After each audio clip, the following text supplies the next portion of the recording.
পর্ব ৫ পাঠ আলোচনা। দৈনিক ফেনী ঈদশঙ্কা আমাকে আলোচক হিসেবে রাখার জন্য সাহিত্য সম্পাদক এবং দৈনিক ফেনীর পত্রিকার সম্পাদক সহ যারা আশেপাশে এর সাথে জড়িত সবাইকে শুভেচ্ছা। সম্ভবত শুভ বিকেল বলা যাবে কিনা জানি না, হয়তো সন্ধ্যা গনিয়ে আসতেছে, শুভ সন্ধ্যা দিয়ে শুরু করি। আমরা সবসময় জানি যে পৃথিবীতে যা কিছু হচ্ছে চিন্তা মননে বোধে আমরা কেমন যেন একটা বিষয়ের কিংবা আস্তরণের মধ্যে আছে, যেটা বলা যায় যে ওরিয়েন্টালিজম থেকে শুরু করে বর্তমান যে মডার্নিজম পর্যন্ত পৃথিবীর যে সময়ের যে রিল টাইম সেটার একটা অংশ হিসেবে আজকের যে অংশ, যেটা অনেকটা শুরুতেই আমি সে ফিরে নিয়ে যাচ্ছি অ্যাথেন্সের যে গুহা কিংবা আখড়া, সক্রেটিসের সেই জিমনেশিয়ামে, যেখানে বসে সক্রেটিসের যে শিষ্যরা সবাই মিলে একসাথে আড্ডা দিত, চিন্তা ভাবনা, সমাজ, রাজনীতি, অর্থনীতি, দেশ, সাহিত্য সব কিছু নিয়ে সুন্দর একটা আত্মসমালোচনামূলক বিশাল একটা তর্ক বিতর্ক হতো। সেই তর্ক বিতর্কের মধ্য দিয়ে জেগে একটা জ্ঞান চর্চা, যেটাকে আমরা ক্রিয়েটিভ থট কিংবা ক্রিয়েটিভ থিঙ্কিং বলি, যেটা বর্তমান সময়ে সত্যজিৎ একটা মুভি দিয়ে যদি বলি, একটা লাইন আছে এরকম, জুৎসুর নালায়েক বদমাস, এই বাহাতবাদী সভ্যতা দিয়ে পৃথিবীতে কোনো কিছু হবে না। অনেকটা আমাদের এই বর্তমান সভ্যতাটা, বর্তমান সময়টা অনেকটা সেরকমই। এই যে আমরা যে কয়টা জন মানুষ এখানে বসে আছি, হয়তো এই সময়কে নিয়েই এই কিছু অংশ নিয়েই একটা আড্ডা দিয়ে যাচ্ছে, কিন্তু তার বিপরীতে এই সেম সময়ে অনেকে কিন্তু সেই বিভিন্ন ধরনের পরচর্চা পরনিন্দা দিয়ে কিন্তু কাটাচ্ছে। পাশাপাশি আমরা সবাই জানি আজকে কিন্তু একটা বিশেষ দিবস, মে দিবস। সেই দিবসে ঠিক এই ঈদ সংখ্যাটা পেছনে কিছু মানুষ কিন্তু আমরা নাম জানি না, যেখানে হয়তো বাইন্ডিং কিংবা যারা যারা করছে তাদের নাম কিন্তু এখানে নেই। আমি সেই মানুষগুলোকে শুভেচ্ছা জানাচ্ছি, যারা এই হকার থেকে শুরু করে বিভিন্ন ধরনের ইয়ের মধ্যে আছে, তাদেরকে শুভেচ্ছা জানাই। তাহলে প্রথমে শুরু করতে গেলে বলতে হয় যে যেহেতু এটা ঈদ সংখ্যার মধ্যেই একটু আদিতে ফিরে যায়। ঈদ সংখ্যার মধ্যে এই উপমহাদেশে আমরা একসময় দেখি 1903 সালে ঈদ সংখ্যার একটু রেওয়াজটা শুরু হয়। তখন সম্ভবত শেখ আব্দুর রহিম মাসিক মোহাম্মদ দিয়ে শুরু হয়, বেগম পত্রিকারও কিছু জিনিস দেখতে পাই, এরপরে নূরনামা এবং পরবর্তী সময়ে সাপ্তাহিক 2000, এরপরে আস্তে আস্তে বাংলাদেশের বিভিন্ন ধরনের বিষয়গুলো আমরা দেখতে পাই। ঠিক তারই একটা অংশ হচ্ছে আজকে দৈনিক ফেনীর যে অবস্থান কিংবা এই যে বিষয়টা এরকম। কিন্তু এটার মধ্যেও আমরা সবসময় ঈদ সংখ্যার মধ্যে একটা কমন জিনিস দেখতে পাই। সেই সময়ের রবীন্দ্রনাথ, নজরুল সবাই মিলে খুব সুন্দর একটা আড্ডার জায়গাটা হচ্ছে ঈদ সংখ্যা। মূলত সেই আড্ডার মধ্য দিয়ে থটের যে জায়গাটা, স্যার আমি একটু মাঝখানে বলবো হচ্ছে আলোচনা যদি থাকে একদম সম্পূর্ণ আমি শেষে গিয়ে একসাথে কানেক্ট করবো, যা বলার একসাথে একবার বলে যাবো আর কি, তার জন্য আমি আসলে দুঃখ প্রকাশ করতেছি। তো যেটা বলতেছি, এই যে টোটাল যে বিষয়টার মধ্য দিয়ে আমরা সবসময় একটা কমন শব্দ জানি, পৃথিবীতে যা কিছু ঘটেছে, যা কিছু হয়েছে নগর কেন্দ্রিক সভ্যতা, এবং এটা তারই বাস্তব প্রমাণ ঢাকা চট্টগ্রাম। ঠিক বাইরে গিয়ে মফস্বলের মতো জায়গায়, যেটা অনেক আলোচকেই বলে আসছে, সেটার জায়গায় ভিন্ন কিছু যে প্রয়াস, ভিন্ন কিছু করার যে চিন্তা চাইলে কিন্তু সম্ভব, সেটারই একটা উদাহরণ হচ্ছে দৈনিক ফেনীর ঈদসংখ্যা নন্দনকানন। ঠিক এর মধ্যেই অংশবিশেষ হিসেবে আমার যে ভাগের যে মধ্যে যে আছে কিংবা যা দেওয়া আছে তার আগে আমি একটু বলে নিই, আমি মোটো লেখক নই, সাহিত্যিক নই, কিংবা সম্পাদনার কোনো আশেপাশে কোনো কিছুতে নেই। আমি নিতান্তই একটা শব্দ ইউজ করবো, নাদান পাঠক। সেই পাঠক হিসেবেই আমি আছি, সেই হিসেবেই আমি কিছু বিষয়ের যা আছে তা বলতে পারি পড়তেছি, জাস্ট রিডিংয়েই, এটার মধ্য দিয়েই। এর সাথে উনি যে সময়ের পার্সপেক্টিভের লেখা, তার সাথে আমার কিছু সময়ের সাথে তার সাথে কিছু হয়তো যোগ করা হতে পারে, কিংবা আমি আমার জায়গা থেকে বলা, এরকম হতে পারে।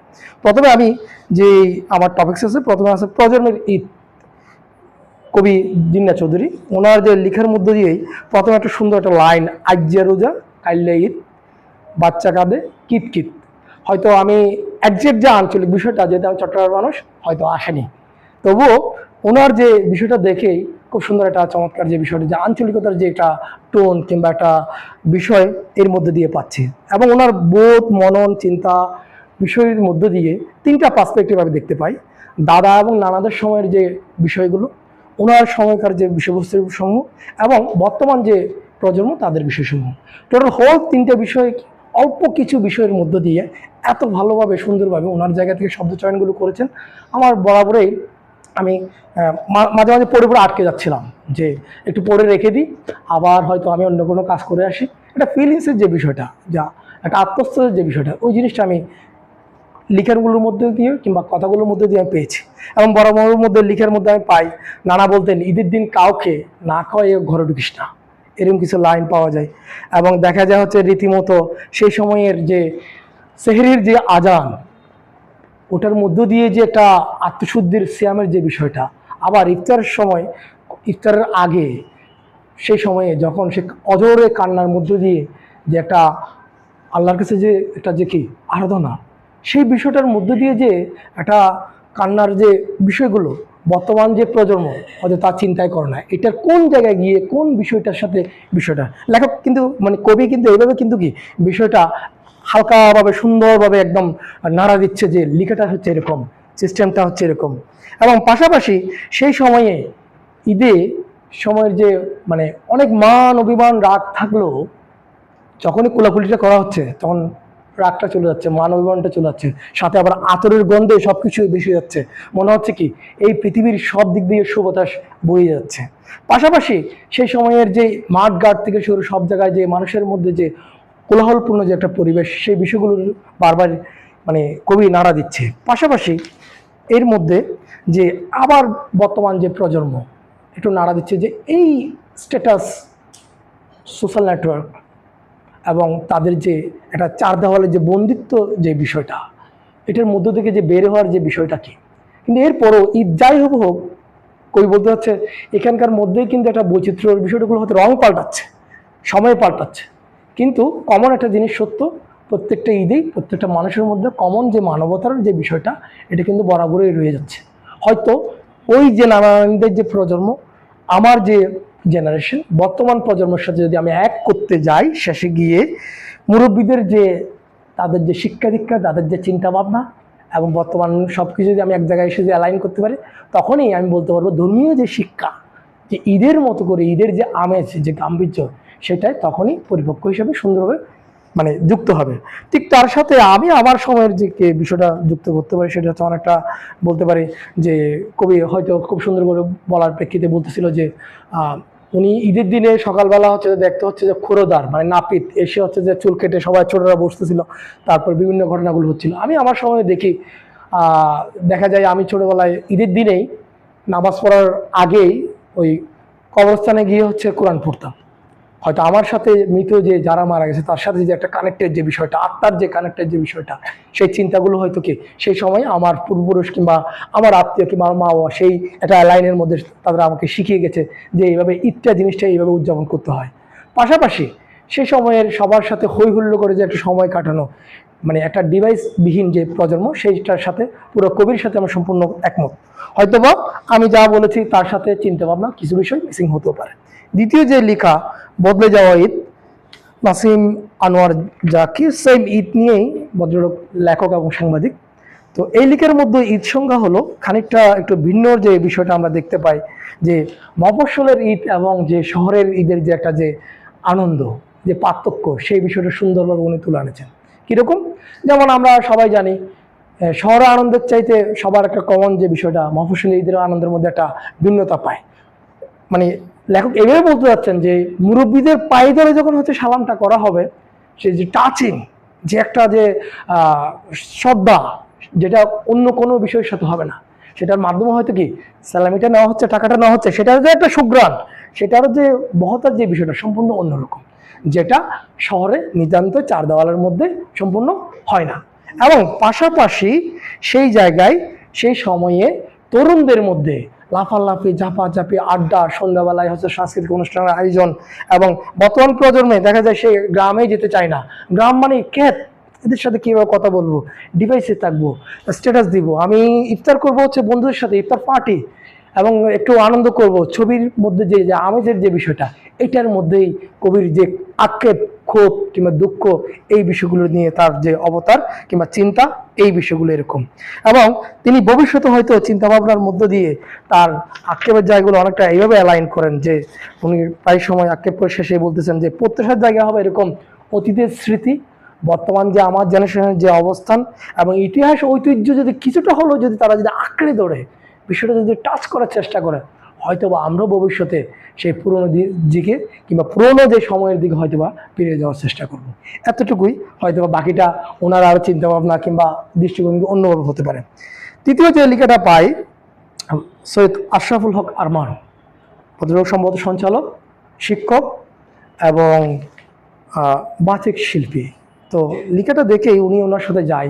তো প্রথমে আমি দেখেই ভাবতেছিলাম যে আরমান শিক্ষক, আমি নিজেও যেহেতু শিক্ষক নিয়েই কাজ কারবার, শিক্ষা নিয়েই উঠা বসা, তো যখন চিন্তা করি আমি কমন একটা বিষয় তখন চিন্তা করি যে আসলে ইনি কি মনে প্রাণের শিক্ষক, না সাংস্কৃতিক কবি, না বাচিক শিল্পী। ওই বিষয় থেকে আমার জায়গা থেকে আমি চিন্তা করি তাহলে উনি কোন অ্যাঙ্গেল থেকে এই লেখাটা লেখা, মানে ফেনীর টোটাল সাংস্কৃতিক অঙ্গন এবং যে টোটাল যে সংকট, এই টোটাল বিষয়টা নিয়ে। তো উনি ওনার মতো করে দেখা যায় সেই জহির রায়হান থেকে শুরু করে শহীদুল্লাহ কাইসের থেকে শুরু করে এবং যে ব্যক্তিত্বর যে বিষয়গুলো থেকে শুরু করে এবং আবৃত্তির যে সংকটের যে বিষয়গুলো, টোটাল একটা জায়গায় এসে কেমন যেন একটা আটকে গেছে। সেটা হচ্ছে 2008 সালে সম্ভবত জহির রায়হান হল ভেঙে যাওয়ার পর সব কিছুই কেমন যেন স্থমিত, এই বিষয়গুলো তার বলার যে বিষয়, তারপর তার কিছু প্রত্যাশা এবং প্রস্তাব যে বিষয়গুলো আছে।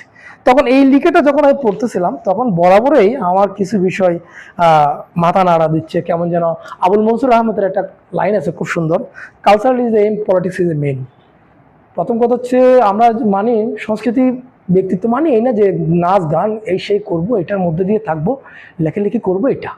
কিন্তু যারা লেখালেখি হবে তারাও খুব সুন্দরভাবে জানে মানে সংস্কৃতির রন্ধে রন্ধে হচ্ছে রাজনীতি। সেই রাজনীতিটা যার মধ্যে আছে সে হচ্ছে সংগঠক। তাহলে সেই সংগঠকই জানে কীভাবে জিয়ে রাখতে হয়, কীভাবে একটা সংগঠনকে টিকিয়ে রাখতে হয়। তো সেই টিকার মধ্য দিয়ে আমার এই জায়গায় আমি জানি না এটা আমার বলারও ঠিক না, তবু আমি যেহেতু হালকা, আমিও আর্টের মানুষ হিসেবে যেহেতু আমি শিক্ষকতা করি কিংবা এই সংস্কৃতির মধ্যেও যেহেতু আমার ইয়ের মধ্যে আছে, সেজন্য আমার বলা হচ্ছে এরকম। এটা মোটেও মানে আমি এই ফেনী শহরে এসেছি সম্ভবত 2 বছর হয়েছে আমার জবের পারপাসে। আসার পর আমি যেটা দেখি, আমি সংগঠনের নাম বলবো না, ধরলাম ক সংগঠন। আমি সবসময় একটা জিনিস বুঝি, একটা মানুষের চেহারা দেখলে অনেক কিছু বোঝা যায়, রেকির মতো। ঠিক তেমনি একটা সংগঠন লোগো থেকেই বুঝে ফেলতে পারবো যে আদ্যপান্ত এই সংগঠনের আসলে অবস্থানটা কি, দেশের পশ্চার কি, সংগঠনের মুভমেন্টটা কি, তারা আসলে কি বলে, কি বলতে চায়, কি হচ্ছে, বেসিক্যালি সব কিছু বলা যায়। কিন্তু আমার টাচি অনুযায়ী ওরকম কোনো আমার সংগঠন চোখে পড়ে নাই, এটা বলাটা আমার দ্বিধা নেই যে যেটার মধ্য দিয়ে আসলে আদৌ সে ধারণ, লালন, পালন, মনন, বোধ সে আসলে করে কিনা। কেমন কেমন যেন একটা পরচর্চার পরনিন্দার মতো কেমন কেমন স্রেফ শোয়া, গড্ডালিকা প্রবাহ, গা ভাসিয়ে দেওয়া, এই যে বিষয়টার মধ্য দিয়ে আমি যদি বিশ্বাস করি যে সে সময়ের একটা লাইন ওনার সাথে যদি হয়তো উনি আমাকে বলতে পারে যে এই জিনিসটা এরকম হলো কেন, আমি ফিরে যাবো ঋত্বিক ঘটকের কাছে। অন দ্য কালচারাল ফ্রন্ট ওনার একটা সুন্দর লেখা আছে। ভদ্রলোক হয়তো যারা জানেন, উনি চলচ্চিত্রকার, লেখক, সাহিত্যিক এবং বরাবরই একজন হচ্ছে কি বাম রাজনীতি ধরনের একদম একজন মানুষ। উনি বলেছেন যে আমি সংস্কৃতিটা বেঁচে রাখবো রাজনীতির মধ্য দিয়ে, আমার এটা রক্ত মাংস পানি যেভাবে আমি বেঁচে আছি সেটারই একটা অংশ, এবং সিনেমাটাকেও আমি এভাবে বাঁচিয়ে রাখবো, এটা এভাবে করবো, যেটা গণমানুষের জন্য হবে, যেটা সাধারণ মানুষের জন্য হবে। তাহলে আমি যদি গণমানুষের কথা যদি বলি, সাধারণ মানুষের কথা যদি বলি, এখন কথা হচ্ছে শুধু সারাক্ষণ এই সদরে কেন, আমি কি সেই বিলোনিয়া গিয়ে কাজ করতে পারি না? আমি কি ছাগলনাইয়া বর্ডারে গিয়ে কাজ করতে পারি না? আমি কি সেই কালীদেহর সেই অগর গ্রামে গিয়ে কাজ করতে পারি না? আমি কি সেখানে গিয়ে আবৃত্তি করে শোনাতে পারি না? একটা বাচ্চাকে তুলে আনতে পারি না? কই, সেই চিন্তা নিয়ে তো আমার কোনো বিষয় নেই। কেন ঘুরে ফিরে কেন আমার ওই যে চিন্তাটা হচ্ছে 2008 সালে এই হয়ে গেল, কেন আমার সেখানে মায়া কান্না, সে কেন আমার সেখানে চিন্তার বিষয়গুলো, আবার কিছুটা হালকা একটা দুঃখ আছে। আমি যেহেতু শিল্পী মানুষ, চারুকলার মানুষ, এখানে দেখলাম সেই জায়গাটার মধ্যেই আমি যে জিনিসটি মিসিং পেলাম সেটা হচ্ছে যে কাইম চৌধুরী ভদ্রলোক বাংলাদেশের অন্যতম একজন পুরোদা শিল্পী, তার এখানে নামই নেই। তো আমি কিঞ্চিত কিছুটা মনে দুঃখ পেলাম, হয়তো ওনার হয়তো নাও জানা থাকতে পারে।